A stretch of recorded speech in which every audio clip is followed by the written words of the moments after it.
Toronto. Yeah.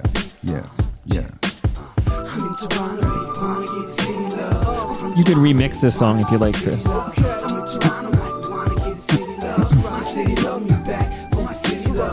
Welcome to episode 1548 of Toronto Mic'd, proudly brought to you by Great Lakes Brewery, a fiercely independent craft brewery who believes in supporting communities, good times, and brewing amazing beer.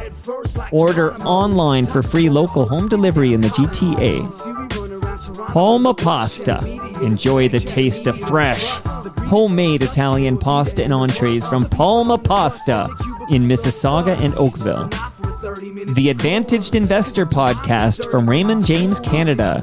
Learn how to plan, invest, and live smarter. RecycleMyElectronics.ca. Committing to our planet's future means properly recycling our electronics of the past.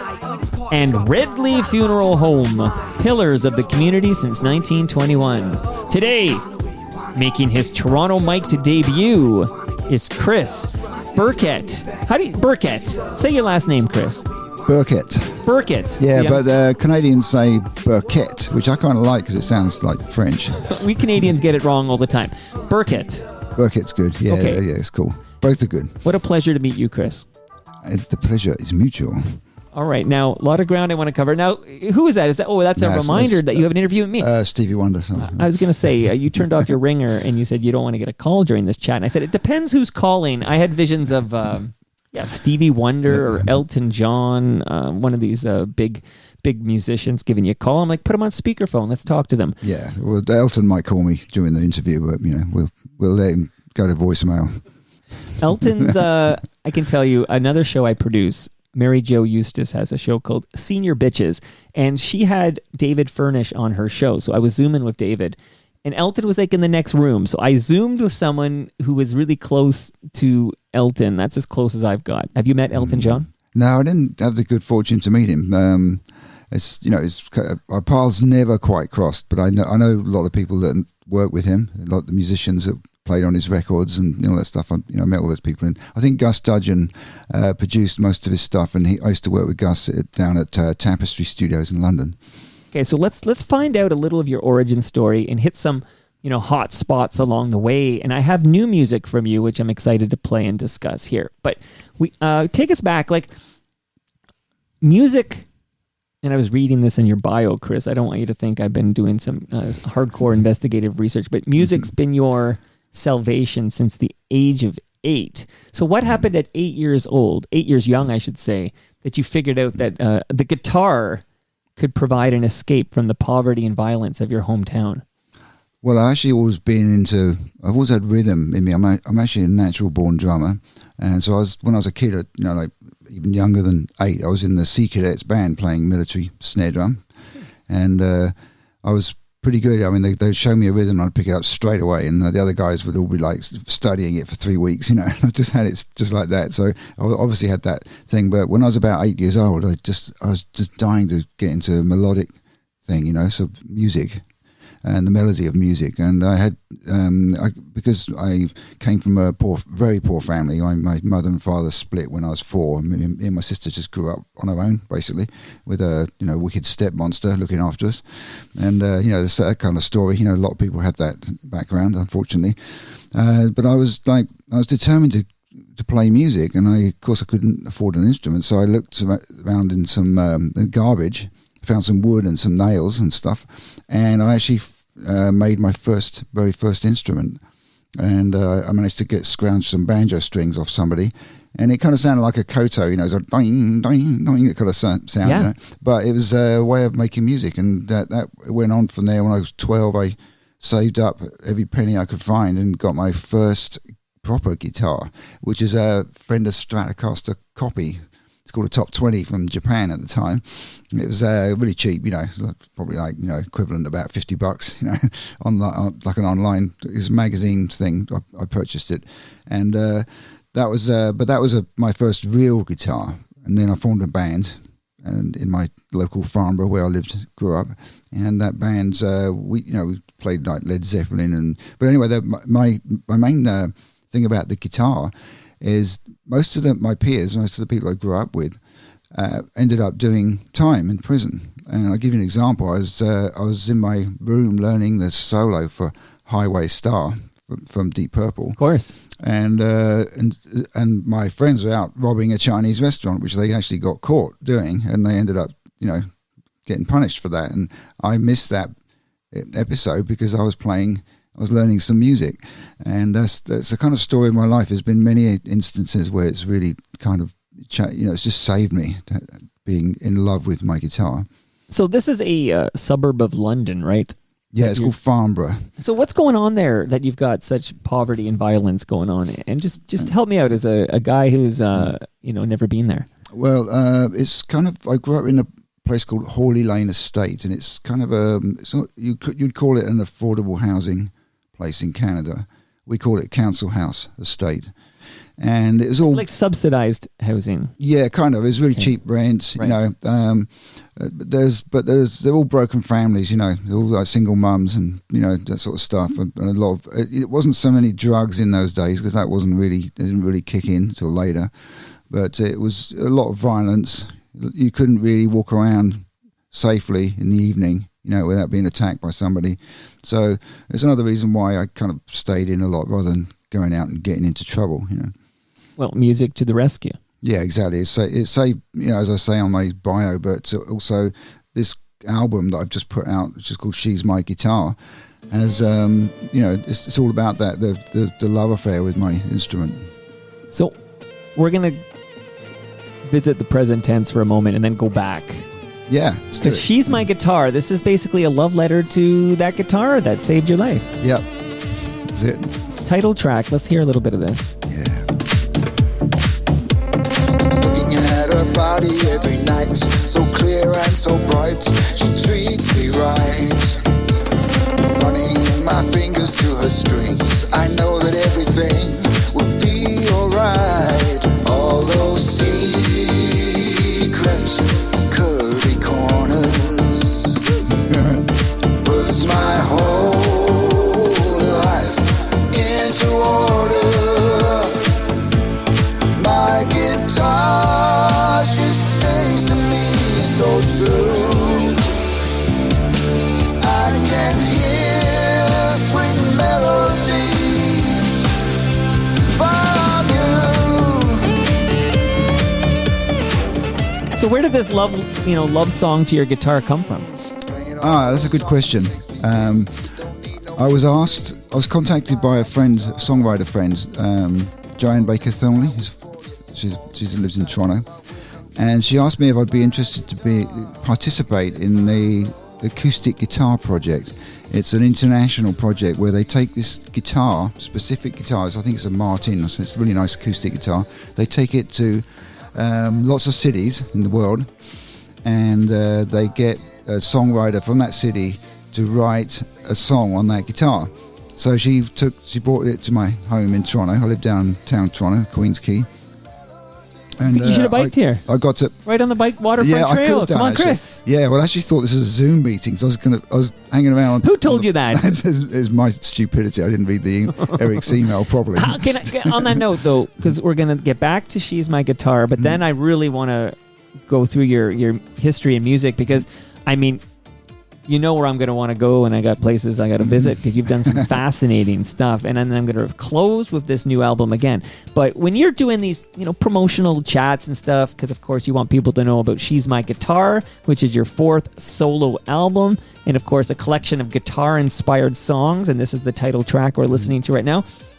Do you care if it's in person or Zoom, or you just want to get the word out? Like, do you have a personal preference to sit down in the same space and be eye to eye with somebody, or you're like, I'll just Zoom this in?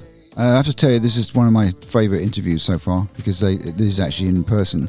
I'm kind of tired of Zoom, and it all came about through, because of the COVID nonsense, we had to go through.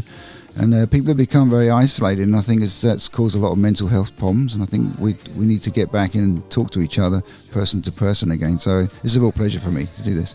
And I'm happy to be talking to you regardless, but I got to tell you the enthusiasm level I have knowing that at my side door, Chris Birkett's going to be knocking at my side door. He's going to be down here. You literally brought a guitar. We're going to be in the same space. I can read your body language. I can look into your eyes. I can get lost in your eyes. Shout out to Debbie Gibson. Like, to me, that enthusiasm, I can't get that from a Zoom. And I'm not saying I won't do any Zooms, because of course you can just go to the archives and say, hey, you Zoomed with this person, you Zoomed with that. But there are some Zooms. But my strong preference is to get you, Chris, in the basement and let's have a one-on-one chat. I'm sick of Zooms. Yeah, me too. I totally agree with you. I think we have to move on from that and get back into collaboration. It's the same with music. There's one of the problems with the music business right now, or the creative side of the music business, is that people don't actually work in teams very often. There's so many people work in isolation, right? And you're not getting that team spirit anymore that you used to get when you get four or five people together in the same room. You get this. One of my bands, my favorite bands, it was from the 70s that I was in, was Omaha Sheriff, and we were kind of like a Yes sound alike. You remember the prog rock band Yes? Of course. And we were signed by Tony Visconti, who's David Bowie's producer. Yeah, in Moody Blues. Yeah, that's right, and Mark Bolan and some other great people. Absolutely. But we had the good fortune to be able to live down in Devon, West England, for a couple of years and just be together, live together, eat together, and rehearse constantly. And that's why our albums are so great, because we had that interaction, 4 or 5 musicians just working. And Tony Visconti played bass on our first album. Now, Herbie Flowers just passed away. Yeah, I heard that, yeah. Yeah, shame. Do you have any stories about Herbie Flowers? Did you cross paths? No, I know he played on a lot of a lot of the records. T-Rex stuff. And that's right. So I never met Mark Bolan. Unfortunately, he died by the time I met Tony. But I met Pino Palladino and some other really, monster musicians. In my time, I ran a studio called Tapestry Studios in London, and for some years, and I got to work with like the creme de la creme of the UK music industry. Well, we're going to talk about some of those names, the creme de la creme, as you say. One more song here.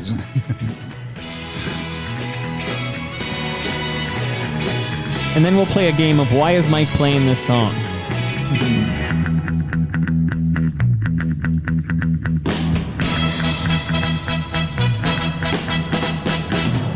Hearts torn astray, keeping hurt when they go.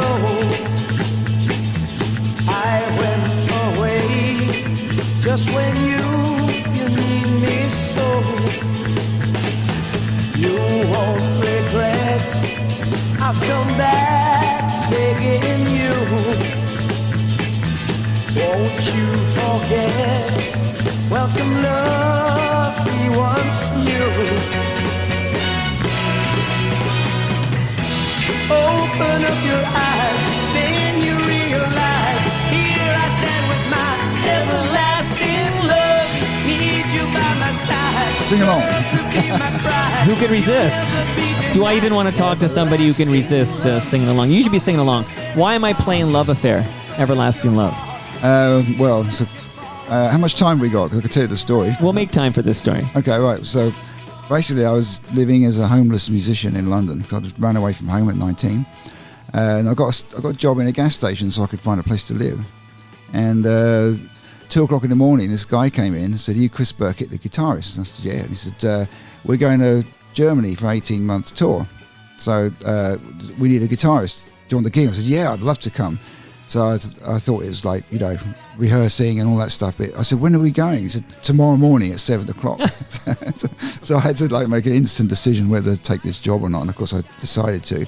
And then we became the best soul band in Germany and got to play with, I got to play guitar for Rufus Thomas, Ann Peebles, Gene Knight. From Memphis. Yeah, all Stax artists actually. And that was like, that was real education for me into soul music. But when I came back to London after the tour, I was again looking for work, so I went into the Melody Maker magazine, which is where the classified music ads were in those days, and I saw an ad for a top band looking for a guitar player.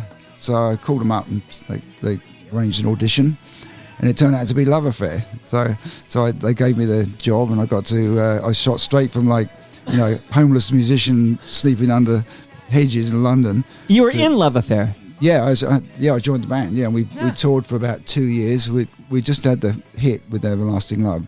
I wasn't in the band when that was a hit. Which I'm still singing along to Everlasting Love in 2024. Oh, it's a classic song. It's really well put together actually. So it's got really nice chord changes. So this is before Omaha Sheriff.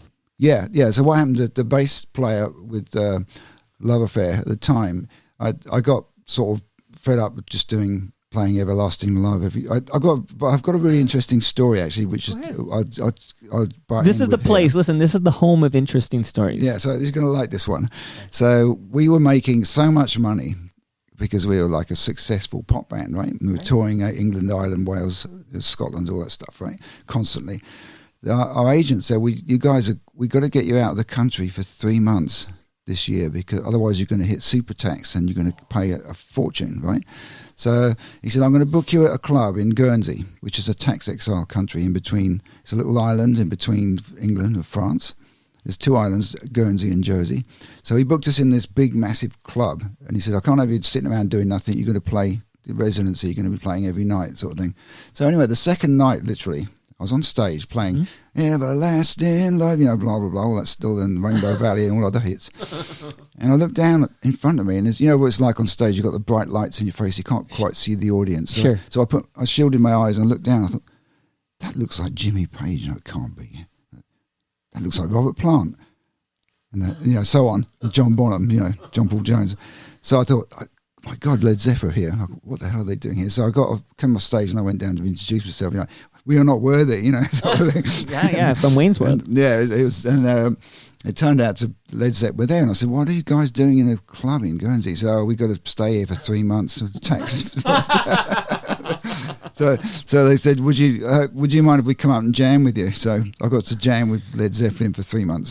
That's unbelievable, and you got to keep some of your hard-earned money, at least more of it. Yeah, exactly. Well, we weren't personally making all that much money. It was our management that were coining it in, really. So, they got to keep more of your hard-earned money. That's the typical music biz story, Look, I can't talk about you finding loopholes in the tax system over there without just letting people know. Now, this is not a tax podcast, but letting people know. There's a great podcast called the Advantaged Investor Podcast from Raymond James, and basically it'll help give you tips on how you can keep more of your hard-earned money, how you can invest it properly and wisely. So I urge all listeners to subscribe to the Advantaged Investor Podcast from Raymond James, Canada, hosted by Chris Cooksey, another Chris. Chris, how come you're playing guitar with these bands when you're the natural-born drummer? Well, as I mentioned earlier, drumming was in my nature, and I play drums and percussion on a lot of the records I produce now. But guitar was, I play guitar like a drum. I play it very rhythmic, So it's kind of I prefer it because you have the concept and the possibility of harmonic construction, which you don't have with drums, right? Right. It's the old drummer jokes. We've got 4 musicians in the band and 1 drummer. But drummers, good drummers are just super high level musicians anyway. It's not a question of status. Who's the best drummer you've ever seen? Well, I work with Vinnie Caliuta, who's Sting's drummer, because I did a tour with Sting and Peter Gabriel. So you're friendly with Sting, right? Yeah, well, I sat in the tour bus with him for quite a long time, yeah. I had this, I'll tell you a little inside here. Look, this is the home of Real Talk, but I had an opportunity to get Sting, Gordon, on Toronto Mic'd, but this one would be via Zoom. He wasn't coming to the basement, but that's fine. I'll do that once in a while.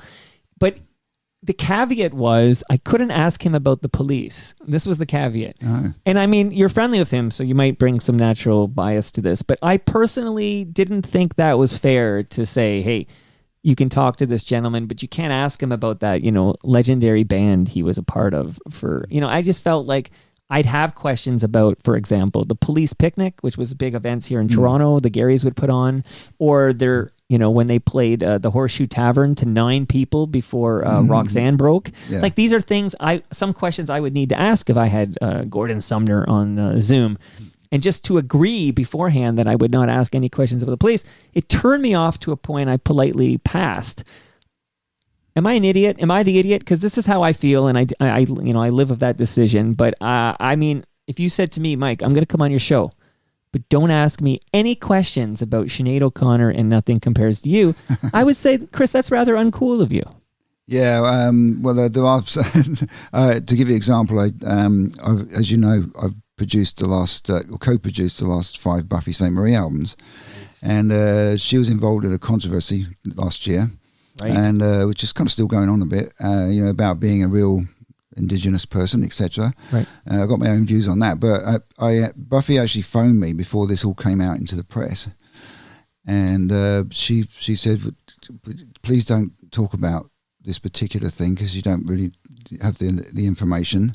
So I got that, when it broke on the CBC thing. Yeah, the Fifth Estate. Yeah, I was getting phone calls from all over the place. People were calling me. I had to just say, "I'm sorry, I can talk about anything else, but I cannot talk about this particular situation." So I know the feeling. Yeah, but that's them. They're inbounding to you, sort of like if you were going out and doing things. Like, here, let's do that now. So, because I'm actually thinking this is a good time, and we'll close with Sinead because I gotta play a bit of the song and talk to you about it because your role in music history is quite extraordinary there.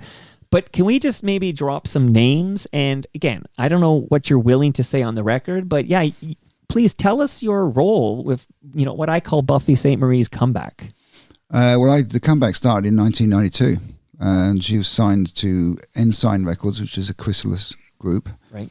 And she's signed by the late great Nigel Grange, who was it's him that discovered Sinead O'Connor and the Water Boys and Bob Geldof. He's a big guy. He's very talented. He's a true music lover. So Nigel phoned me up one day because I was in-house producer for Ensign at the time, and he said, "Hey Chris, guess what? I've just signed a legend, and I want you to produce her." And I said, "Wow, who's that?" He said, "Buffy Sainte-Marie." And I said, "Who's that?" Because I didn't know who she was. She's big in America. Yeah, well, the big one would be, I guess, Love Lifts Us Up Where We Belong. I think she's, and again, we'll get into Joe this, Cocker but thing, she'll right. She didn't, she wrote it, I guess. But she's still, I saw this the other day. Somebody took a photo where she's still being recognized as the first Indigenous person to win an Oscar. So we'll get to that in a minute, okay? Yeah. But yeah, you didn't know who it was because Unknown Soldier, right? That was the big... Universal Soldier. Sorry, Yeah. I'm so sorry. Yeah, Universal Soldier. Yeah, I got an interesting story about that. She sold that song. Well, they brought it off her for something like $10, years ago. And then this is a typical example of music business nonsense. She had to buy the rights back because she had no rights on the song, and it had been done by Donovan as well. He covered it, right? And she had to buy it back for $25,000. They gave her $10 for it. She had to buy her own song back for $25,000. That's amazing, isn't it? Well, this industry of yours, Mike. Don't get me started on that. Yeah. But That's Universal Soldier was written at a coffee house here in Yorkville. It was around from 1960 to 65, called the Purple Onion. And I did have a founder of the Purple Onion on this program to talk about it. But so Buffy, you're producing Buffy in this comeback in the early 90s that she had. Yeah. So basically what happened, Nigel phoned me and said, told me about it and said, come and meet her. She's coming. She lives in Hawaii. So she flew over to London to meet me, and she's a bit jet lagged and stuff, but we got on really well. And she said, look, Chris, I don't want us to keep flying backwards and forwards from London to Hawaii, with all this, because it takes 4 days to get over the jet lag, right? She said, let's work out a way we can start this album using CompuServe, which is the pre-web thing, right? It's before the web really kicked in, the World Wide Web. It's called CompuServe. And it's done on, everything was done on modem. So she and her engineer, she had a really smart engineer boyfriend at the time called Roger Jacobs. And he worked out a way to get her music keyboard files, because all of that first album was based on keyboard compositions. He got those files into the modem format, and it's called MIDI, Musical Instrument Digital Interface. Of course, yeah. And he sent them over through CompuServe, and I downloaded them in London into my system. And all I had to do is mirror her keyboard setup. So she used to be using stuff like Proteus at those days, and the Roland D50 and all that, DX7, Yamaha DX7, all that stuff, the old 80s keyboards and 90s. So once I mirrored her system in my studio in London, I just had to download everything, and there I had all the her basic songs, the basic arrangement for the songs down on, and I recorded it on 24-track 2-inch tape, analog tape, and then the only thing then I had to put all the tapes in a flight case to go and do the vocals. And she didn't have a 24-track machine in her home studio, so we went to Walter Becker's studio, Steely Dan's studio in Maui. Sure. Wow. And got to meet Walter, and it's really cool. Amazing. And we recorded all the vocals and other stuff like drums, real drums and stuff. So that was the first album, called Coincidence and Likely Stories. And then after that, technology moved on quite a bit. I was able to take sound files over on USB keys and hard drives and that sort of stuff. It was different after that. And I did it. I've been to backwards and forwards, 20 times to Hawaii to work with Buffy, on and off. How many albums did you work with Buffy on? The fifth album came out 2017. It's called Medicine Songs. That was the last one. I've done some other stuff with her for movies and stuff since then, which involved going over there again. But that was the Medicine Songs was the fifth one. I think we got another Juno for that. We got like 4 Junos, a Polaris Prize. I even got a Canadian Screen Award, which I proudly have on my wall for best sound on her recent documentary. So. Amazing, but now I need to ask you the tough question and see if you tap out of this one, my friend. But what are your thoughts? The Fifth Estate, and I'll speak for myself, the only person I can speak for, is they put what I saw, and I should caveat for this is what a Buffy fan I was. I used to watch her on Sesame Street when I was a kid. I used to joke on the show she was my second mother. Loved Buffy. But I thought the evidence presented was rather compelling, and it is most likely that Buffy Sainte-Marie, whose birth name I believe was Beverly, was an American who had really no interaction with Indigenous culture until she was, I think, 19 or 20, and then misled us that she was part of a 60s scoop and born to an Indigenous family in Canada here. And I was I felt quite deceived by Buffy Sainte-Marie, but I don't think anyone cares what I think. I think people would want to hear what you, somebody who was very close to Buffy, thinks about this controversy. Well, obviously, the intense research that went into all that, I don't want to argue about any of that, but all I will say is that Buffy has done so much for Indigenous people's awareness. I think it's all irrelevant, personally. It doesn't matter. I look at this planet as one humanity. If you go up in space and look at this planet, you don't see cultural, political boundaries. You just see one humanity, and I think we need to be like that. It's another form of racism, you need to look what a person does, not who they're what their genetic coding is, but what they do in their life. And Buffy's done so much for Indigenous people. Whether she believed it or not, it's irrelevant. The main fact is it's what you do, not what you are, what you say, what really counts. And I really value your insight into this. But one last question before I move on to some of these other big names here. One last question is, if Buffy won an award that was earmarked for an Indigenous artist, let's say Best Album by I'm making up the name of this award, but Best Album by an Indigenous artist, and she had received that award, should that award now go to an actual Indigenous person? And see, that's a question I would just pose to you, because that's different than what you're suggesting, which is that the awareness and the work she did for the Indigenous people outweighs any misrepresentation or deception on anyone's part.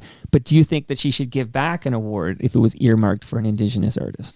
I think I seriously think in my heart that she earned all her awards through her hard work. So I'll say it's irrelevant whether it's Indigenous or white or black or brown or whatever. I like the song Everyday People by Sly and the Family Stone. I actually released it with my band, Free Spirits, a couple of years ago. You should check it out on YouTube. And that's one of my favourite songs because it poses the question that we're all everyday people, It doesn't matter about black and whites and reds and yellows and all that stuff, It's we're humanity, and I believe that we're spirit beings in material bodies here on this planet to experience everything, good and bad, about life on this planet. And I think we need to think more like that and move away from division and separation. Well said. Now, so let's move on from Buffy. So, Buffy bailed here. Goodbye, Buffy. Bye, Buffy. I'm going to, if this is cool with you, again, I'm going to close with Sinead, and then I want to get back to this She's My Guitar, your latest album. You've recorded 8 albums, by the way, and 4 of them solo albums, and the latest being She's My Guitar. I got more tracks from that I want to play. But before I close with Sinead in this list, can I just literally name drop, and then you can tell me a little story about what you might have done with them? Is that cool? Yeah, with the Sinead. Well, I'm going to close with Sinead. Oh, yeah. I'm actually going to open with Talking Heads. Oh, yeah, okay. Ever heard of them? Yeah, I did have the good fortune to work with them when I was living in London. I was kind of go-to flavour of the month engineer at one point in my life, and everybody was calling me to do things. So Talking Heads phoned me one day and said they wanted me to come in and record with them. Wanted me to record them on a song called Nothing But Flowers. So and that's the only track I actually did with them. But it was fun. They're really talented. Another band, Yellow. I don't know whether people in Canada know about. Oh Yellow, yeah, but they were like phenomenal early pioneers in EDM, electronic music. Yeah, well, we all know Oh Yeah from the movie soundtracks. Yeah, because I think there was a period of time in the 80s where every other movie used that song. Yeah, well, the other guy that I worked with who was really great at that and one of the pioneers in electronic music is Thomas Dolby. I did an album, I worked on an album called The Golden Age of Wireless with him, and I was just so impressed with his ability to control technology. He's a really great keyboard player too. You ever watch The Simpsons? Not much. Not much. Okay, so I watch a lot with my youngest. Say. It's okay. I watch a lot with my youngest because it's streaming on Disney Plus, and there's an episode where Homer wins a Grammy Award because he's with a barbershop quartet called the B Sharps. And the B Sharps, and then he's on the phone with his daughter, Lisa Simpson, from the Grammys. He goes, yeah, we beat Dexys Midnight Runners. Oh, no. Lisa says to Homer, you beat Dexys Midnight Runners. And then Homer says, oh, yeah, we haven't heard the last of them. The joke being that in North America, Dexys Midnight Runners have one hit, a monster hit. I think it went to number 1. Yeah, but Come On Eileen. Many more hits in the UK, though. Yeah. So that joke doesn't work over there. But you worked with Dexys Midnight Runners. Yeah, I was just down at Tapestry Studio. I was the in-house engineer and I did a lot of really big artists down there. So Kevin Rowland and his band, Dexys Midnight Runners, came down, and we did the A-side was supposed to be Breaking Down the Walls of Heartache, which is a well-known soul classic. But at the same time, they wanted to do one of their songs on the B-side, which is called Gino, and it's a tribute to Gino Washington. And it turned out that Gino turned out to be much more interesting than Breaking Down the Walls of Heartache. So that turned out to be the A-side, and it made number 1 in the UK for about 11 weeks. I would say there's the second biggest hit, maybe. Yeah. So I'm happy to say I recorded that and mixed it. Amazing. Yeah, amazing. Good record. The Pogues. Yeah, I had a couple of rattling off your names here. I had a couple of. I love. No, by the way, don't be shy. Okay, we're dropping names on this episode. Well, my first contact with the Pogues actually was I was working on an album called Copperhead Road with Steve Earle. I love that album, and tell me more, because that's that was my introduction to Steve Earle. Was that album? Oh yeah, okay. Well, I was co-producing a band called The Bible. And Steve was asked to come over and help, be an executive kind of producer at that time by Nigel Grange, because he's just in contact with all these wonderful people. And then Steve asked me if I would be interested to do some stuff on Copperhead Road. I did a track, You Belong to Me. I think I did the programmed all the percussion, played on that. Amazing. But the interesting thing is that while I was in the studio working with him with the Bible, he came in one day. It's a place called Eden Studios in London.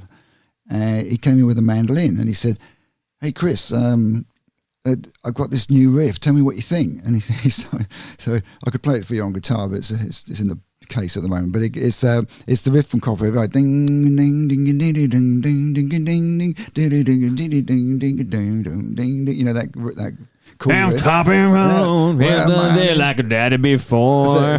My name's John Paddy Moore. Yeah. So he's. By the way, if you ever did want to strum on that guitar, I think the last guy to do that might have been Gino Vanelli. But I could always shout out a sponsor while you grabbed your guitar. It's up to you, but I'm flexed that way. I'm enjoying talking to you. So I'm playing guitar all the time. I was just made a new song. Because now I want you to play Copperhead Road for me. Oh, I could play it for you. Well, maybe if you put an ad on, I'll just grab it. But anyway, the interesting thing, I was probably the first person to hear that riff, before we actually made it into a record. So I felt really honoured. And I went to see him while I was working with him. He had a couple of gigs, and I went to see him at the Mean Fiddler in London. Yeah. And I fell in love with one of his songs, "My Old Friend the Blues." It's just one of the best ballads ever written. So, and I played that recently in the Dakota Tavern with a young band called the Regulars, who are big fans of my music, and they asked me to come in and do a Steve Earle song with them. So it's really cool. By the way, I know you didn't see The Simpsons, but have you ever seen The Wire? Okay, because Steve Earle's great in The Wire. Oh yes, I've heard of that. To be quite honest, I don't watch a lot. You don't watch any TV. I don't watch a lot of TV. I kind of most of the time I'm creating. You're creating content for all of us music lovers. You don't have time to watch The Wire or The Simpsons. Well, I'd like to, but the time when I'm not creating, I just actually choose a movie, on Netflix. No, I don't. I don't want to. But if you ever did catch The Wire, he played a character named Waylon, and he was fantastic. Steve Earle. Oh, cool! Yeah, I've got a lot of time for that guy. Great respect for him. So does Steve Earle? Does he introduce you to the Pogues in this story? What happened to that? He said he's been a big fan of the Pogues for many years, and he loves Irish music. And he said I'm going to invite them to play on a song called Johnny Come Lately. And he said, I want you to, record it and mix it for me and all that stuff. So we went down to the studio. I can't remember the name of the studio now. Anyway, but the Pogues turned up, and it's pretty funny. Sean, the Shane McGowan, the banjo, one of the singers and the banjo player. He came into this took a few days to get this track done, but he used to come in the morning with a half-filled cup of coffee, and then he'd fill the rest of the cup up with whiskey. This is his breakfast. Well, that's how he lost those teeth, man. That's not a good breakfast. Yeah, he had little shiny points when I met him. Yeah. But I don't know how he must have had an incredible liver to take all that alcohol. Well, he didn't. He lived longer than we all predicted he'd live, but he didn't get to be an old man. No, and unfortunately, the alcohol was taking a lot of people. Like my other favourite drummer, John Bonham, went the same way, and Rory Gallagher went the same way as one of my favourite guitarists. The alcohol's done a lot of people in, unfortunately. Well, a lot of people in our chat today are no longer with us and gone too soon. Again, we'll talk more, and this is just an opportunity for me to say shout out to Ridley Funeral Home, pillars of the community since 1921. That green measuring tape there is all yours, Chris. That is courtesy of Ridley Funeral Home. Measure what you wish. I don't need to know the details. I'm going to measure my success. Well, listen, you're going to need a bigger tape, okay? Because wait till we get to this Sinead story. Oh, my goodness gracious. Okay, so the Pogues had you produce a track? You produced? It was Johnny Come Lately with Steve Earle, but okay. I didn't produce it. I was kind of like engineered and mixed it and recorded everything. So is the difference that when you're a producer, you can have like creative input? Well, some producers don't actually. They just organize everything. It's not necessarily an artistic job to be a producer. I'm actually an artistic producer because I came up as a musician and an engineer, so I've got all the angles covered to know how to make a great record. So I'm a kind of one-stop guy, But some producers I've worked with, they don't know anything about music. Actually, interesting. They're just like project managers. They just know how to pull in the A team on records and put it together, make it happen, and get the best engineers and the best studios. And they I think what's that guy? Phil. guy, Spector? Phil Spector. That's We're it. only talking about Thank- the passed away people who have passed away. Phil Spector. Yeah, I think people like him work that way. They're just organisers, and they're good at it too. If you get the A team on something, it's going to sound great. In the last episode of Toronto Mic'd, I played a Phil Spector produced song by the Ramones, actually. So that was the last episode. Now, 4 more names, unless there's another name you want to shout out before we get to Sinead. Alison Moyet. Oh yeah, well I did a record called That Old Devil Called Love, and 2 records with her. Love Letters too, and an Elvis Presley song, which I played guitar on, which is really cool. But that was another record. That was an extraordinary record because we made that record in a day and a quarter. I don't know if you know the song, That Old Devil Called Love. It's that old devil called love again. Gets behind me, keeps giving me that shove again. It's an old jazz thing. Yeah. So anyway, we recorded that. A jazz quartet came in the studio, put down the track. She came in the evening and did a 1-take vocal, just went home, and I mixed it the next morning in like 3 or 4 hours, and it was a huge hit. So it's amazing. Sometimes the best, same as Nothing Compares to You, which is another story. But story's it's like a teaser. That story's coming. I got questions about that one. Holy smokes! Yeah, I got a lot to say about that. few more names, and then we'll get into that story here. But I'll give you a couple of gifts before that. But Quincy Jones. Yeah, we amazingly, and the next name I'm going to drop. These are people you'd think we might have to shout out Ridley Funeral Home, but they're still with us. Quincy Jones. Yeah, well, I never actually met him in person, but him and Rod Temperton were producing a debut album for Sinéad O'Connor, who's one of Michael Jackson's singers, and it was the album's called Kiss of Life, and I wrote a song. Co-wrote a song with this guy called Barry Blue in London, and it's called Kiss of Life. And I know Rod Temperton because I used to play with him in Germany. He's passed away now, but he wrote Thriller. He's a really, he did. No, absolutely. He went from a spotty keyboard player, covered in acne when I was working with him, to this multi-millionaire guy living in LA. But Rod heard the demo, Kiss of Life. A chap called Wayne Hernandez sang the demo. He's got a really soulful voice, and Quincy's office phoned me and said, "We want to do this. Quincy wants to do this song with Rod, your song. Can you tell us what sounds you used on it? Because they really like my demo." And I told them all the sounds and everything, and they literally copied everything I did, wow, note for note, except for they put some horns on it, which I didn't do. But it's pretty cool. Do you get compensated for that? Yeah, I got quite a lot of royalties for that as a writer. Yeah. Okay, then it's a good thing. And it's out there on YouTube. You can hear it if you want to. Just go "Kiss of Life" by Sinéad O'Connor, and you'll hear the song. Another guy. So I should timestamp this at 12:20 p.m. on September 9th, 2024. The great Mel Brooks is still with us. I just want to say he's still with us. Just like Quincy Jones. You worked with Mel Brooks. Yeah, I did 2 records with him. One's called the Hitler Rap. The other one's called To Be or Not to Be. And they're both associated with the movies. One was the history of the world, and the other one was about the French Revolution. I can't remember what it's called. But the funny thing about Mel is he came down to the studio, and this is in Tapestry in London, where I used to work. And we put the track together, the Hitler Rap. It's a great groove. But it's all real musicians. We put it together with a super drummer, bass player. Okay, so no drum machine. No. It's before the days of drum machines. Actually, gotcha. Well, there was things like Linn drums and the Fairlight, which I could tell you about that later. Whatever New Order was using, right? Yeah, the Fairlight was one of the first sampling machines, and I did the drums on Pyromania, Def Leppard on that machine. Really? That's a monster album. I'll tell you all about that later. But so I was one of the pioneers, the early people of doing drum programming, one of the first people to do it. But for Mel's records, it was all straight up band playing, a bit like the early Bee Gees stuff, Yeah.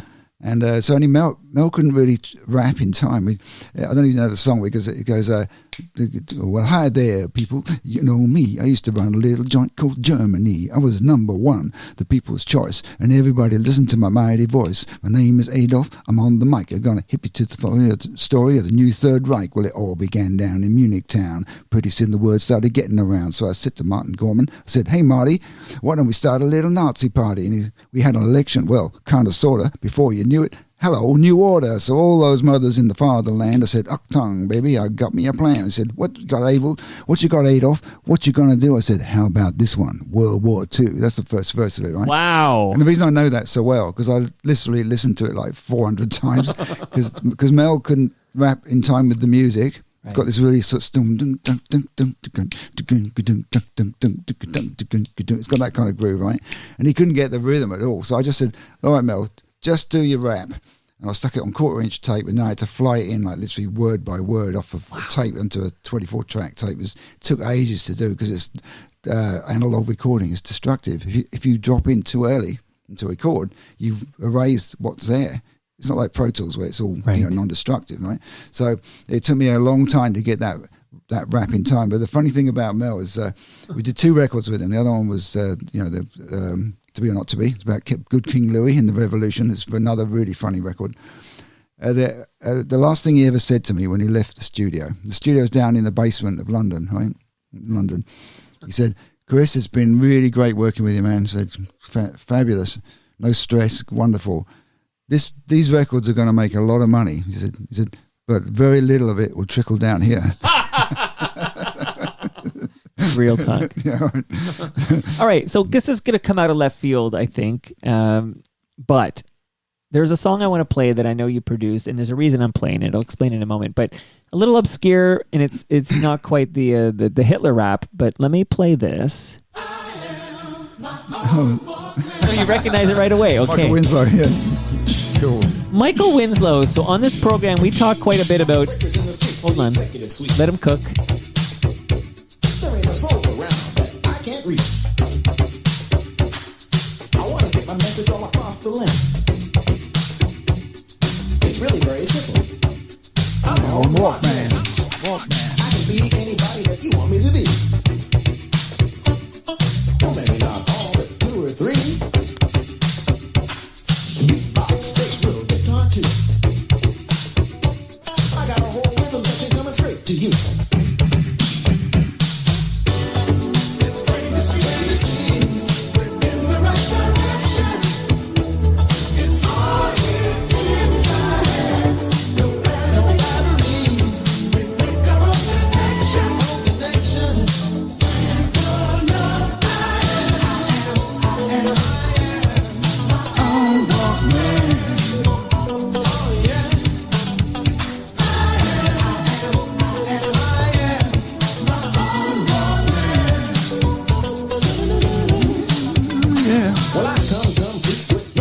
Michael Winslow.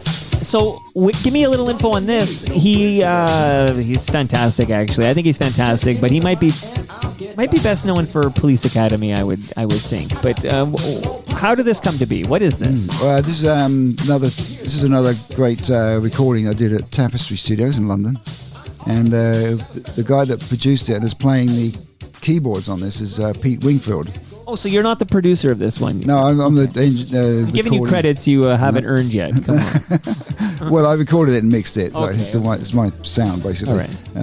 I think I may play guitar on this too, but anyway, it's I did a lot of odd stuff, playing instruments on the stuff that I was working on. The funny thing about Michael is he was an expert at making sounds with his mouth. That was his thing. He would do a Jimi Hendrix guitar solo with his mouth. And there's one instance where I was sitting there.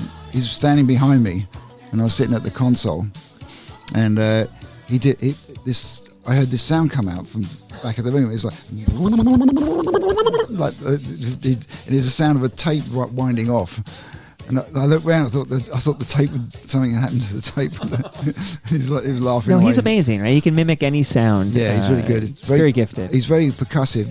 Good groove. He's got root. You didn't need instruments. You didn't need to be playing any guitar. You just have him voice everything. That's it. As he said, he's his own Walkman. Yeah. He's his own Walkman. Okay, so Before the song runs out and I get to the subject of the matter, I just want you to know, Chris, I have fresh craft beer from Great Lakes Brewery for you right there. I don't know if you're a beer connoisseur. Yeah, I love beer, yeah. Okay, you'll love this beer. It's brewed right here in southern Etobicoke. Fresh craft beer from Great Lakes Brewery. Beautiful cans. I like beautiful artwork. I like the artwork on it. It's really good. What's this? What's delicious too? What do you got there? You got shield there. Yeah, that's the premium lager. You're going to love lager. that. You got a Canuck Pale Ale, a Haze Mama. Wow. I think you got a burst in there. So you got your fresh craft beer, but you know what goes good with beer? Italian food. I have in my freezer a large meat lasagna from Palma Pasta for you. It's in my freezer. I've got bad news for you. I'm actually a vegetarian. You know what I can do, though? I can make a call to Anthony Petrucci at Palma, get a vegetarian lasagna delivered, and I can bike it to you somewhere in the city. That's very downtown. nice of you. I can bike it. So we're going to take care of you with a vegetarian lasagna.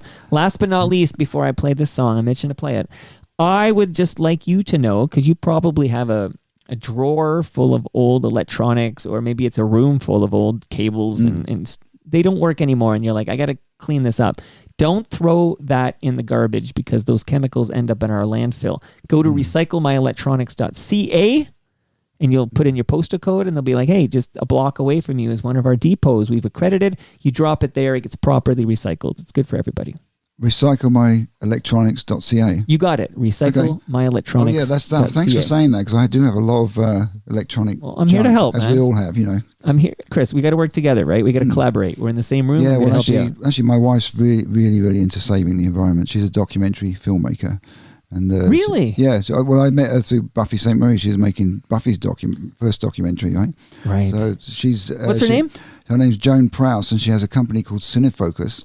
And they did all the Green Heroes series on TVO. They're people like out of the box, people who like, you know, Suzuki and people like that. Yeah. Even Gord Downey, she did an interview with him, and he was saving. He was trying to save some tires being burnt, you know, to ruining the environment. So she's done a lot of environmental work. So she'll really appreciate this, because we've been wondering what to do with our electronic junk, you know. Well, recyclemyelectronics.ca. It's interesting. All these things are interesting. I was with Gord Downey's brother on Friday. So cool. This Mike Downey. There's a new, you know, tragically hip documentary going on Prime. I heard about that. Yeah. I produce a show for Diane Sachs. She was the last environment commissioner of this province, and it's called Green Economy Heroes, where she talks to basically people who are entrepreneurs who are choosing businesses that are good for the environment. This is an interesting subject. In fact, I'm doing a concert for the city of Toronto in October. In fact, it's next month. The next month is October, yes, and it's. I'm going to be working with. I got this song called "Save Our Beautiful World," which is features a bunch of young kids, you know, 8 to 10-year-olds singing about saving the planet, and we're going to be featuring that song at the concert. So, great synergies here. Well, I'm very much into using music to communicate truth. I released a song called "Everyone Deserves a Home" last year, and it got the local government, you know, the NDP, in fact, they contacted me, and they gave me a community service award for raising awareness about the homeless situation in Toronto. So that's what I believe we should be using music for. No, great to hear, and I'm glad you shared that. Now I'm going to play a song. People might have heard this song, and we're going to see what details you can share about this. What's this? Have you heard this before, Chris? No. It's been 7 hours and 15 days. I will say it still gives me chills. This is a beautiful recording. Brilliant production. I go out every night and sleep all day since you took your love away.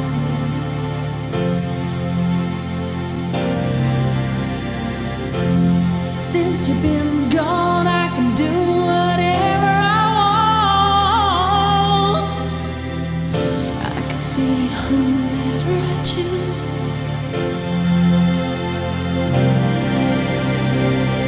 I can eat my dinner in a fancy restaurant, but nothing, I said nothing can take away this blue.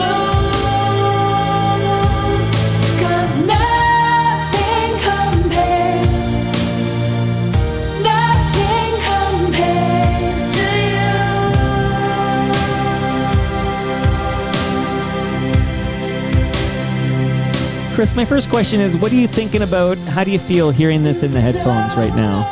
Oh, just realised what a great job I did mixing it. It sounds really good. Well, I could have told you that. Come on. honestly, and this is not just because you're sitting here in the room, but since I first heard this, it's just a wonderful vocal performance of a great song, great recording, great production. This is aces, man. Yeah, in fact, this is the only record I've ever made where I never put a bass on it. There's no bass on it. Maybe you should have done that more often. Well, I was thinking, maybe I should have put a bass on it, but there's enough bottom coming out of the strings to cover the low end. But it would have been cool with a bass because it's just got a drum loop going. So where do we begin on this? Of course, this is a Prince penned song that I don't even know the story. Got Sinéad O'Connor recorded it, of course, and I know you have again, my condolences. Another great artist gone far too soon, Sinéad O'Connor. But please, I'll shut up and listen to you. Talk about Sinéad O'Connor. Talk about this song. Talk about working with her. Well, my contact with Sinead came about again through Nigel Grange of Ensign Records. He found her in Ireland, as he did with Bob Geldof and a lot of other people, the Waterboys and stuff. So he called me one day and said, I'd like you to mix a couple of songs off the Lion and the Cobra album, the new Sinead album. This is the one before this album. Big fan of Mandinka. Yeah, well, I mixed that, and I mixed. Love that song. Yeah, I did 2 songs on that album, the Mandinka and Put 'Em On Me. Both actually minor hits at the time. Great videos, and Sinead did a great. So anyway, that was Sinead kind of liked the sound I got on those records, and so did Nigel. And so, but what happened when she came to do the next album, which is called I Do Not Want What I Haven't Got? They started it off. They wanted to use this character Nellie Hooper to produce the album, right? So they started They booked the studio, they had all the songs ready, the musicians, all that stuff. And on the second day, Sinead walked out of the studio. She couldn't stand working with this person, right? Wow. So Nigel phoned me up and said, Chris, you've got to help us out here, mate. He said, we got Sinead's ready to do our album, we got the studios all booked, musicians, everything's ready. We haven't got a producer. Would you do it? And I said, yeah, I'd love to, because I liked her. I'd met her before. And I remember before I started the project, her manager, Faulkner O'Cayley at the time, and Sinead, I was sitting outside the studio in London in his car, and they played me the demo of Nothing Compares to You. It's not a demo, it's the Prince's version, right? Right. And Sinead said, I'm thinking of covering this, because she knew Prince and she'd heard the song and everything. I won't go into detail of why she knew Prince, it's a private thing, but they played me the song. I said, what do you think? Should we do it? And I said, well, I don't actually think it's strong enough. I think it's going to be a hit. So I think if we do it, we've got to completely change it, because the Prince's version was a little bit boring, to be honest. All kudos to Prince. He's a genius. I love his stuff. But that version of Nothing Compares to You wasn't really going anywhere. And it's a great example of how an arrangement can make or break a record. So you only have to change the vehicle behind the melody. The melody's the same and the words are the same, but the vehicle behind it is completely different, and that's actually what really makes a great record. But I have to tell you that that song was released. The BBC had all the power in those days. If you got on Radio 1, then you're good, right? Good to go for a hit. It got up to 42 in the charts. And Sinead was calling me every day. So I said, it's 50, it's 48, it's 42. And then they dropped it. They didn't think it was going to be a hit, right? So this is Nothing Compares to You I'm talking about. Yeah. And then they went in, literally a week later, they went to Paris, to the Sainte-Marie in Montparnasse, I think it was, and filmed a video. And she did a stunning performance on the video. She cried, there's real tears and stuff, right? And then that video literally catapulted the song into a number one. That's amazing. If it hadn't been for that video, nobody would have ever heard this song. No, that is absolutely amazing. This is a true screen-enhanced jam. You've got the song, but it was the video that took it to the next level and made it this everlasting hit that we're talking about today. Precisely. And it was a really easy record to make, the whole album. Sinead didn't like recording studio. She used to get really bored. After 2 hours, she just wanted to go home, right? So she just came in. So she came in one morning and said, some of it was done in my studio, my own studio, CB Sound in London. Okay. She came in one day and she said, I want to sing the vocal for Nothing Compares, because we had the track all done and stuff. Hadn't done the bass yet, but the strings were programmed by a Gota. He's a Japanese guy I was working with at the time, really talented string arranger, and but there's keyboard strings. But anyway, so I put up my go-to favourite mic, which is a AKG 414B. I do all my Steve Earle's sung in it. Everybody's sung in it. Alison Moyet. It's still got it. It's a great mic. And it can take a lot of dynamics, this mic. So, because Sinead had what you call negative mic technique. I'll tell you what that means. Well, explain that to me. Normally you go, when you're singing soft, you go, it's been 7 hours, and you get right on the mic, right? 15 days since you took your love away. And then you go, come back off the mic for the loud bits. Nothing compares, right? So this is the standard mic technique, but Sinead used to do it the other way around. She'd do all the quiet bits off the mic, then she'd scream, come right into the mic and scream into it for the high bits. And she didn't like me using compressions. Somebody told her it was fake, so I had to spend ages on that album taking out the distortion, overdrive distortion on the with the special EQ. And doing it all in real time. It took ages. But the magic about Nothing Compares to You is that she came in and said, I want to sing it today, and I'm only going to be here for half an hour. Put the mic up, one take vocal. Wow. She sang it perfectly, and then I didn't have to tune it or anything, because, these days I put people in Melodyne and correct little pitch things, but it was perfect. And then she said, I'm going to double track it. And she double tracked the whole vocal. That's all two voices on that record, one behind the other. And you can hardly hear it because the double tracking is so perfect. I've never seen anybody do that. She was so on top of the song. It was just I'm not like even sure. Do I track. know that? So there's No, it's two voices all the way through. It's all double tracked. I don't think You can hardly hear it because it's so close. Okay, hold on. Let's check it out. You'll hear it. If you really listen, you'll hear two voices. It's been 7 hours and 15 days since you took your love away.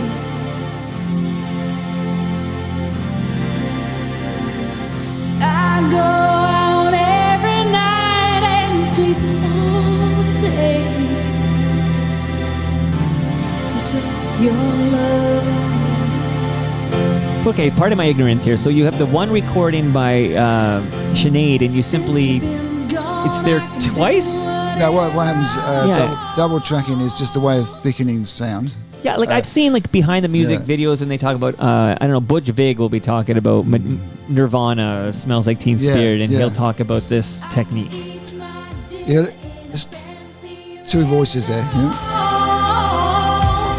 But nothing, I said nothing can take away this blues,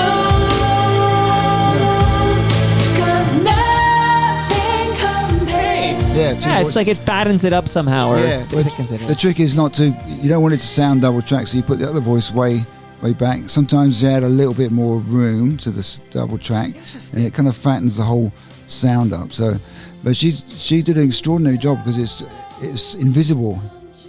You can hear more on the second verse. You can hear more of the double track. Well, you be the conductor. You tell me when to bring this up. But what was your relationship like with Sinead after this monster hit for her? Oh, it's great. She was so happy. She used to phone me every day when it's going up the charts, like overjoyed with excitement. But then the funny thing is when it became like, she became like a mega star, right? Yeah. As you do when you get a #1 record in every country in the world. She started to really not like what was happening to her. She's I'll give you an example. We did a big showcase at Hammersmith Palais. It's a big venue in London, and the label there, and I was with the label in this VIP box, and Sinead was on stage with her band. And when it came to do this song, she, because everybody's waiting to hear the hit, right, as they do on the concerts. Right. She said, "Okay, I'm going to do this song. I didn't write it. It was written by Prince, And if I'd known it's going to be a hit, I wouldn't have effing done it. And they're It's true. The spotlight's not for everybody, right? Sometimes Well, yeah. be careful what you wish for, because she seemed excited as it climbed the charts. Like she seemed was. to want to be number one. Yeah. But then what does that come with? You Well, know, the once- paparazzi, the tabloids. You know, maybe she exactly. wasn't quite prepared for that kind of attention. Yeah, I don't think she was actually ready on soul levels for a huge success, unfortunately. Well, let me ask you about the Saturday Night Live appearance, right? This is the moment where she tears up a Pope, photo, prescient in hindsight, but she tears a photo of the Pope. The backlash was unbelievable. Yeah, she said, fight the real enemy. And the reason she did that is because she grew up with so much child abuse. Yeah. And of course, it was going on all the time in the Catholic Church at the time. You know, it's all coming out. But she knew about all that through personal experience. You know, so that she was very passionate about bringing out the truth. You know, in a not very subtle way. But national, you know, like huge TV show like Saturday Night Live tearing up the picture of the Pope was pretty. It's not subtle. So No. But you know, she was really. The funny thing about that is, I probably earned about upward of $5 million in royalties for this record. Right, this is in the days when you got paid to produce records, right? And how'd you know I was going to ask that question? well, the day after, literally the week after that tearing up the picture episode, the sales in America went down to like zero. People were like burning. So the you're CD. like, I appreciate the real talk, but it's hurting my accountant doesn't like it. Well, it was it probably cost me upward of a couple of $1 million in lost royalties. That one act, but I don't. Here's the end of Sinead. Hold on. I guess I missed it. Maybe. Yeah, maybe. check it out. Two voices. Oh, it's over now. Yeah. Here, I'll bring it back a bit. Hold on. Nothing compares. Nothing compares to you. Hear it? I think I now hear it, and that's wild. Okay, so Compares. Hear it? It's two voices there. She's just out on the. Nothing compares to you. and then Chris, that's not cheating, right? This is okay. No, this it's isn't standard stuff. Ben Johnson level. Well, it shows. controversy. It kind of shows it on this record. It shows what a great singer she was Yeah. to be able to track that vocal so accurately. And I know you said you specifically went out of your way to say you're not going to talk about how Sinead knew Prince, but you have any insight, because it's been reported in the press that Sinead wasn't happy with the what do you call it, the pillow fight incident. I don't know if you read this, where there was a pillow fight when she met with Prince, and Prince would put things in the pillows to hurt her in this pillow fight. Yeah, she told me a few personal things about a That thing one with she went Prince. public with. But I won't go into the Prince thing too much, but I will tell you a funny story if you're interested. I like funny stories. While we were doing I Do Not Want What I Haven't Got album, we were working in various studios. One of them was my own studio, which I got a call from Billboard magazine after the album broke the charts and everything, and they said, "Hey Chris, tell me about your studio. You know, you're listed as the second best studio in the world." And I said, well, it's actually just a potting shed converted into a studio. But it's still better than the studio you're in right now. Yeah. Well, no. It's the whole point is it doesn't matter. Right. All this kind of like BS and stuff, like big gear and big rooms, like it's actually people what you do with it really matters, Well, right? look, you're preaching to the choir on that one, okay? Yeah. So that's what I say You're about doing this. a great job with your bass. stuff. Well, thank you. And I'm really digging this convo. In fact, I'm going to surprise you with a song before I play another Oh, let new me song. tell one quick story. Yeah, please, because I have another Sinead story. A last Sinead story. If you Yeah, like. let's get that in Well, there. we were working on the album, and she'd come in. This guy would come in the studio with her every day with sunglasses on and sit at the back of the room, and I was, recording the musicians or Sinead or whatever I was doing, and with my back to him because I was working the console. And so on the second day, I thought, I wonder who this guy is. He keeps, he's here and he's sitting with I thought, what a dick, wearing sunglasses in a dark recording studio, So I went up to him. I think it's the third day. I went up to him and said, "Hi, my name's Chris. Who are you?" And he said, "Peter Gabriel." And I thought, oh my God, I just love Peter Gabriel. So I didn't recognize him. He's all like disguised. Yeah, no. That's very, very funny. And did you have a relationship with Sinead in her later years before her sudden and unexpected passing? Unfortunately not. I kind of lost contact with her. The last record I ever did with her was called My Special Child. This came out after the big album, Right. and it was about her son, who actually tragically passed away. Took his own life. Yeah. Yeah, but that was when he was a baby. We went to Dublin and recorded with the Dublin Philharmonic Orchestra, and then a guy called Donald Looney came in and did Julian pipes on it. It's a beautiful record. Didn't really break as big as Nothing Compares, but it was. That's part of the problem, right? Like, I mean, I don't even know if she was trying after that album to have a monster hit like that, but you could never. She probably didn't want one. That's my I impression. want to shout out a song on that album, though. I do not want what I haven't got. I just want to shout out Emperor's New Clothes as a killer single. Like, that is a fantastic single, and often that would be like the song I would go to on that album would be Emperor's New Clothes. Oh, right, let's play it. I haven't heard it for years. So. Do you have it? Well, you know what? I can grab it quickly from YouTube. This don't worry. I go okay because but Emperor's. I know it's Emperor's New Clothes. This is thrilling stuff here. But we're gonna get this really quickly. See if this plays off of my YouTube channel. It's a cool story, Emperor's New Clothes. Yeah, I like that. I like the meaning behind it. Yeah, it's about denial, basically. Okay, and then again, this is real time as I switch to my YouTube account that is actually premium. So I have a YouTube account. Oh, good. You don't get an ad in the middle of it. No Perfect. ad in this thing here. I pay for one of my accounts. Well, you might here. get an ad for Palmer's Kitchen. Palmer's Pasta. Palmer Pasta. Palmerpasta.com, yeah. Absolutely here. So, any second now. There you go.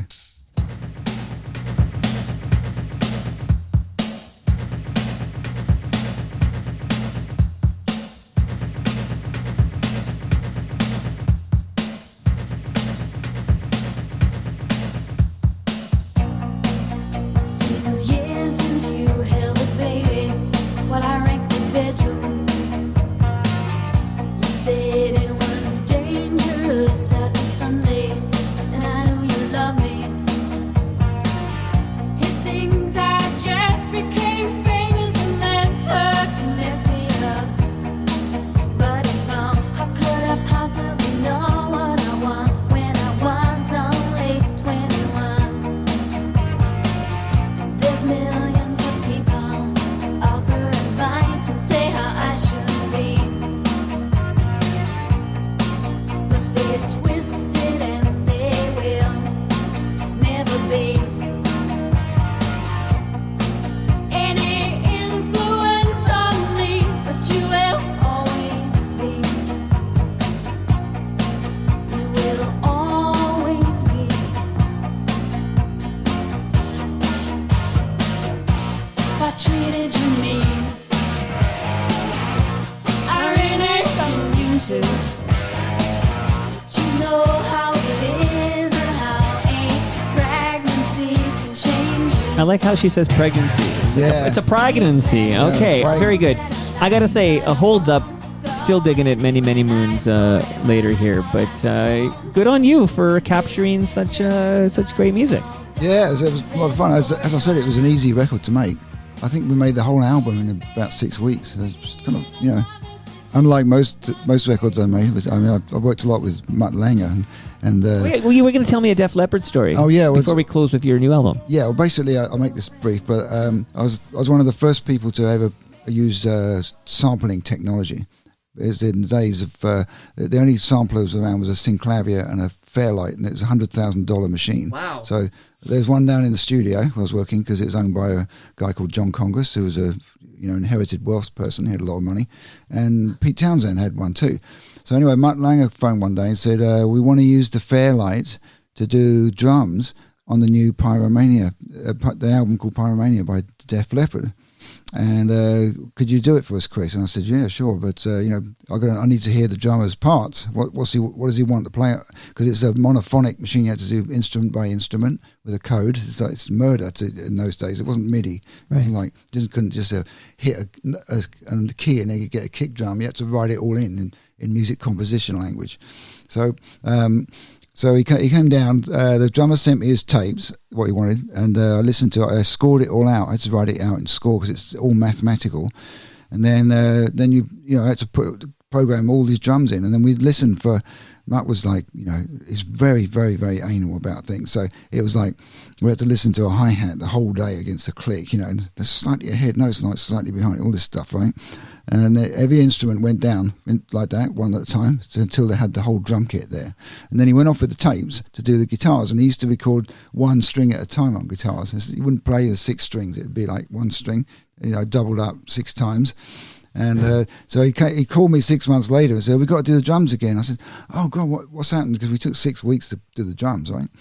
And he said, "The tapes have been wearing out, and I've had to keep transferring them 4 times now because analog tape in those days." Right. And I want first generation drums. So luckily I saved all the writing, the parts on floppy disk, but we still had to do the painstaking. Was it another 6 weeks? Yeah, another 6. Wow. Yeah, I mean, he had a huge. What did you get any cash for that one? That thing? How many units did that sell? I sold 40 million copies, I think. But I think he spent in those days over £250,000 doing the record. Because it took a long time. Right. I just got. I was getting like £400 a day, a fee as an engineer. Not too shabby back then, especially. Wow. Yeah, I was kind of a go-to top engineer in London at that time. So. Dude, and look, here you are in my basement right now. Okay, so I do want to close up your new stuff, and I know we have a hard out, but we're going to make it. Don't worry. But I'm going to play something kind of out of left field, but I'm listening to your stuff yesterday, and I'm going to play this just to see how you react. Oh, yeah. How did you find that? That's cool. Love it.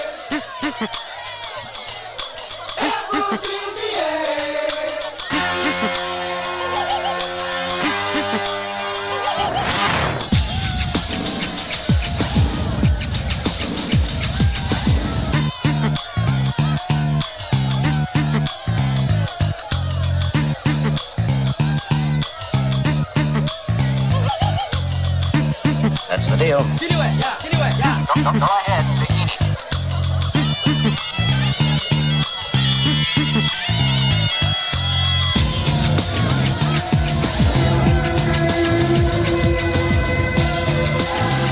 I'll break it down a little bit, but please tell the listenership, what are we listening to here?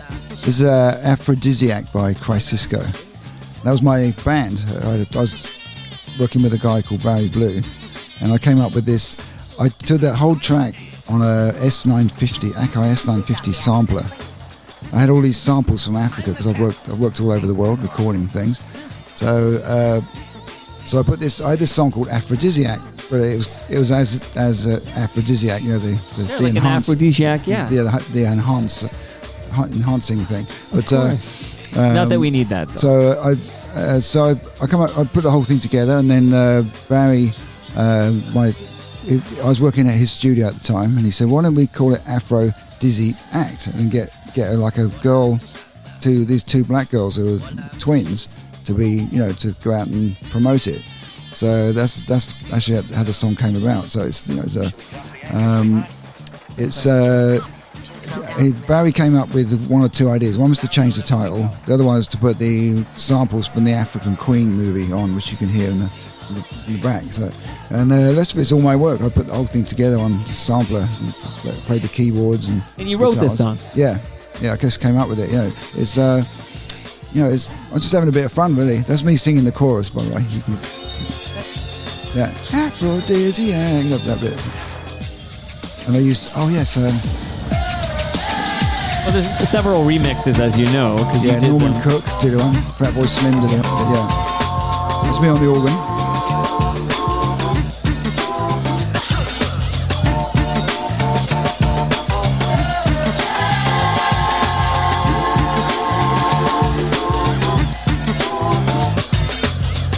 So this is... Oh, it's the extended version, yeah. Yeah, this is a cool Casbah mix, is what this was called. So I wanted to play this and find out what the heck it was. I knew you were the father of this song. Actually, my favourite version is, apart from the original, which I mixed myself, is the Norman Cook one. Fatboy Slim did a mix of it. And I have to take that out. It's pretty... it's kind of out there. He did a good job. I liked his stuff. Norman Cook. He's a really good mixer. All right, let's get back to 2024. Yes.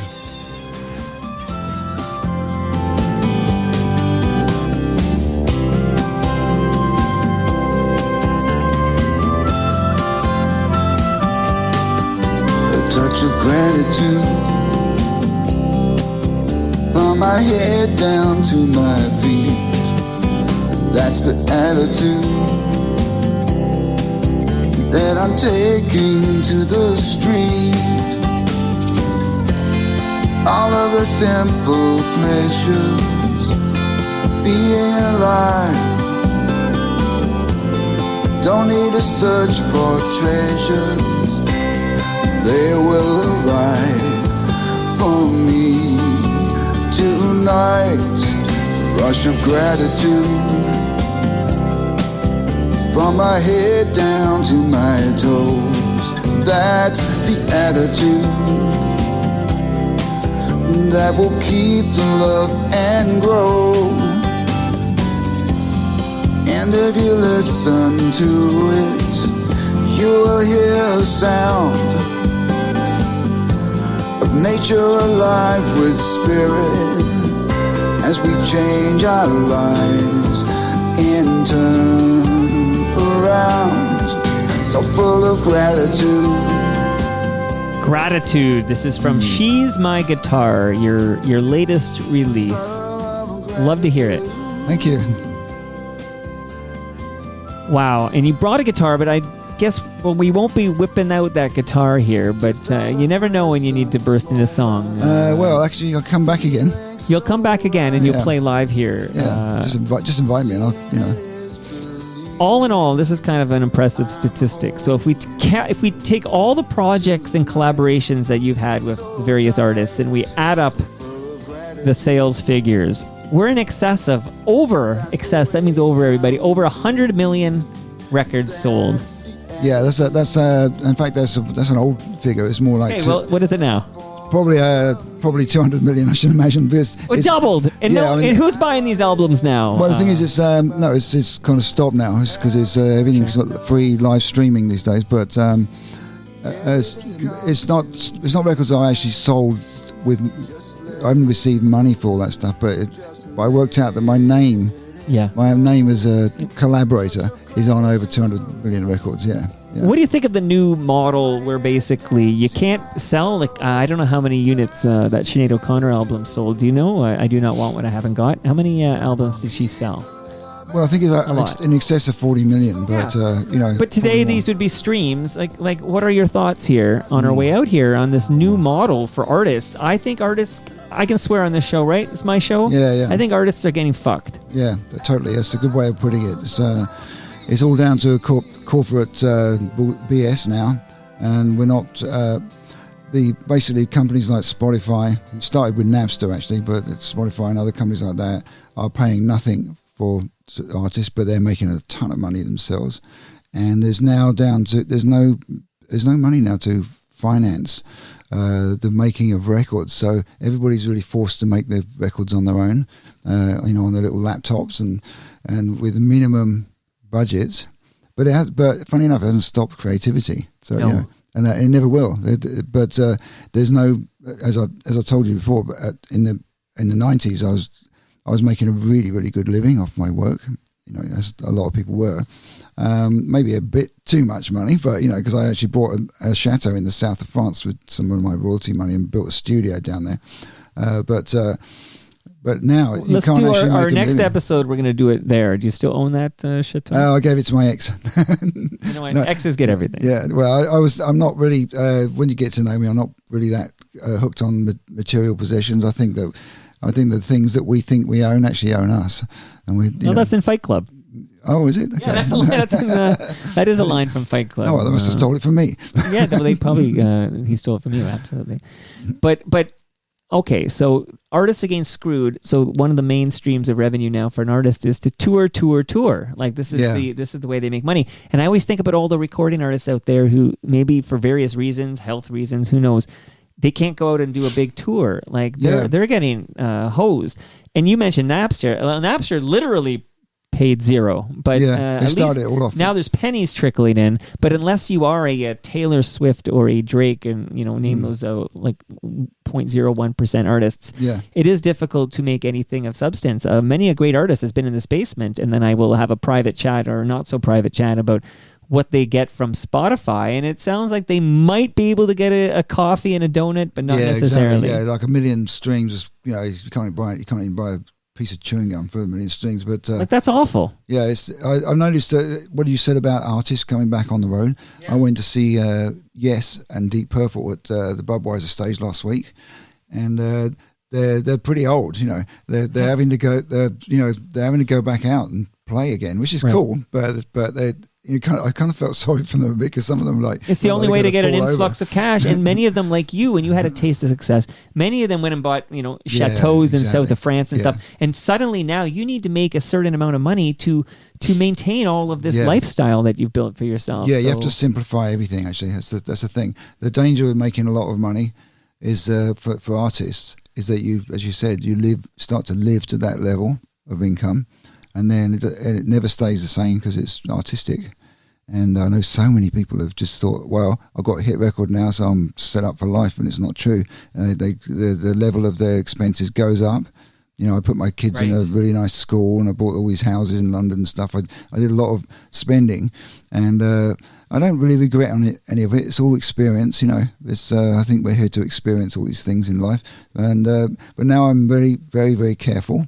And keep my outgoings really low, but I make great quality records because I've got all this experience, years and years of record making.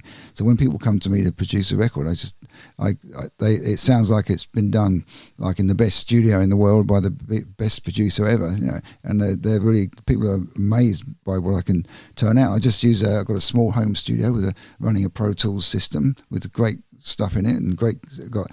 My walls are racked with guitars, it's stuff from all over the world, So ouds from Egypt and six-string banjo, saz from Persia. I've got all these great instruments, tampuras from India, and I use them all on the records, So Chris, if somebody like an aspiring musician is listening right now, are you available for hire?